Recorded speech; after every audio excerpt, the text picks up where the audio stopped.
and from Cameron University. And this is a paper that I wrote last semester that I want to tell you about today. It was for a corporate and organizational communication course. I was actually a business major, so this was appealing to me.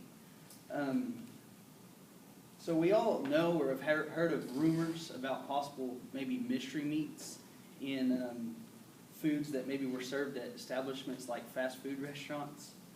And one business that has caught a lot of these rumors would be McDonald's. It's only fitting. They're a leader in their industry, and they are actually a leader in our nation.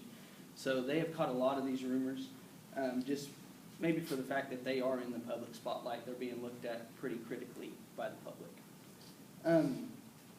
My purpose of this paper was actually to look at the accusation and the defense of allegations that include the pink slime that many of you may have heard of.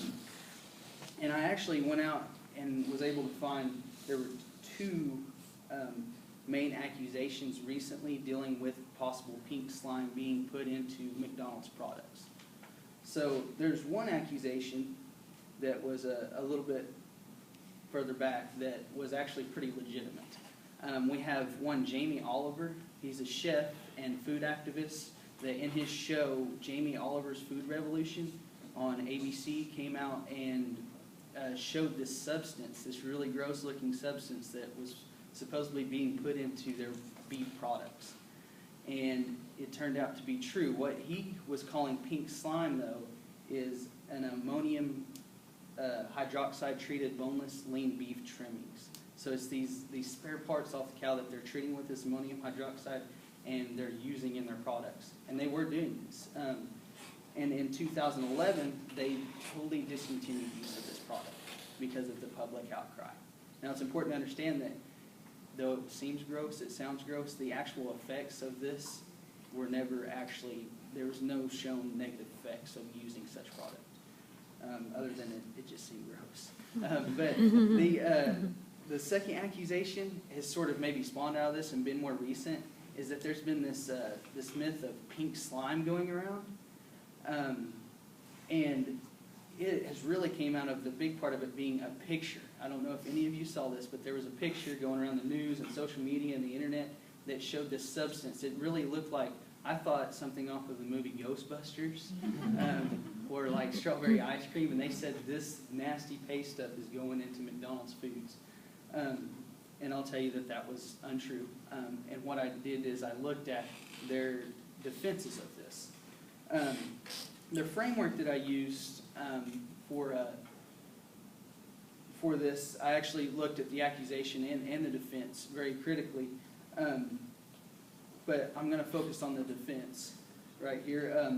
For the defense, we have Benoit's theory of image restoration, in which he gives certain strategies that companies or individuals, whoever it may be, can use in their defense. And the ones that I want to highlight here is one of them, very simply, denial. It says, we didn't do it. That's a strategy that you can use. Pretty obvious out there. One of bolstering, that really tries to strengthen the relationship with the audience. One of differentiation, that sort of sets out the cognitive variables and kind of lets people see the facts and show what's really going on and maybe remove themselves from the issue. One of corrective action, that says, okay, whether we did or didn't do this thing, or whether this thing is bad, we want to correct it. Because you feel it's wrong, we're going to, for the sake of your own, state of mind maybe, we're gonna do this thing, we're going to correct it. Going on to an article written by Warren Lindkugel, we have a situation where they've sort of taken maybe even some of these strategies and put them together into these postures that you saw in the last speech. And the one that I want to focus on is going to be of absolution, denial, and differentiation. It is a complete disavow of the accusations. So moving on, I've told you my purpose of the paper and the framework that I use. So what is the analysis that I gave of their defenses of these accusations?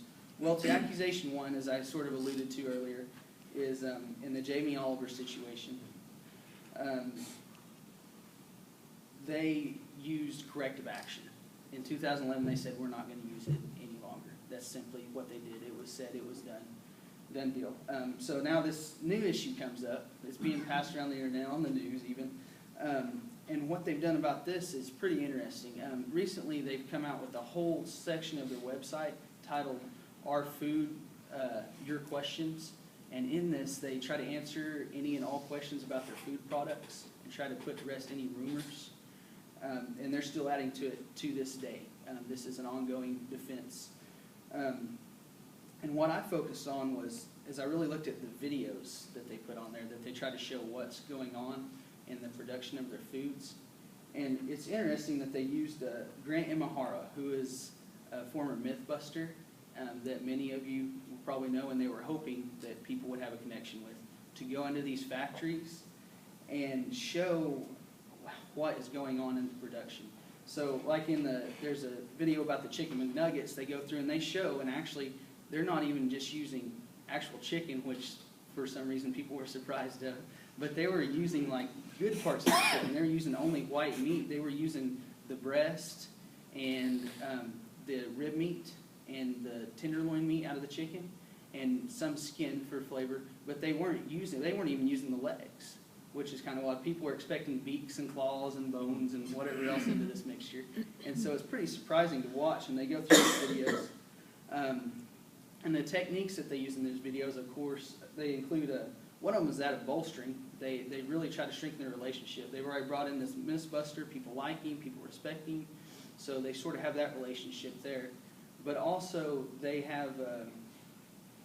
just bragged about their food products. They show how good it is, how tasty it is, and how clean the process is. And so that's where they really bolster. But what's funny is that didn't come to their overall posture. The overall posture in this situation would be that of absolution. They denied the accusations. They said, we're not doing what you think we're doing.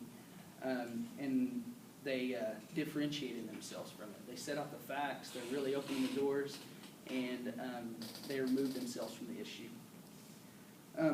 Really, in conclusion, I feel that this defense has been very comprehensive. It's pretty neat to watch this play out. They've done a good job of it, and it really seems like they need to keep pushing. And I think they have. One of the more recent ones was about the egg. If y'all heard the radio commercial or something, there's people see this nice uniform egg on their sandwich, and they think that's not real. I don't know what they think it is. There's paper in there, but it's only because they're very good at mass producing. So they actually crack a real egg and put it into this nice little uniform plate whenever they cook it. So it's nice, everything's consistent. It's all for consistency. And the other interesting thing, though, that I pulled out of this is the way they set the standard. I said how they're maybe a national leader.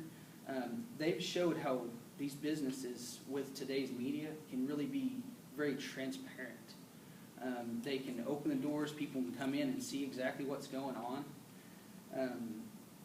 So it's pretty cool to sort of watch that play out. And that was my research.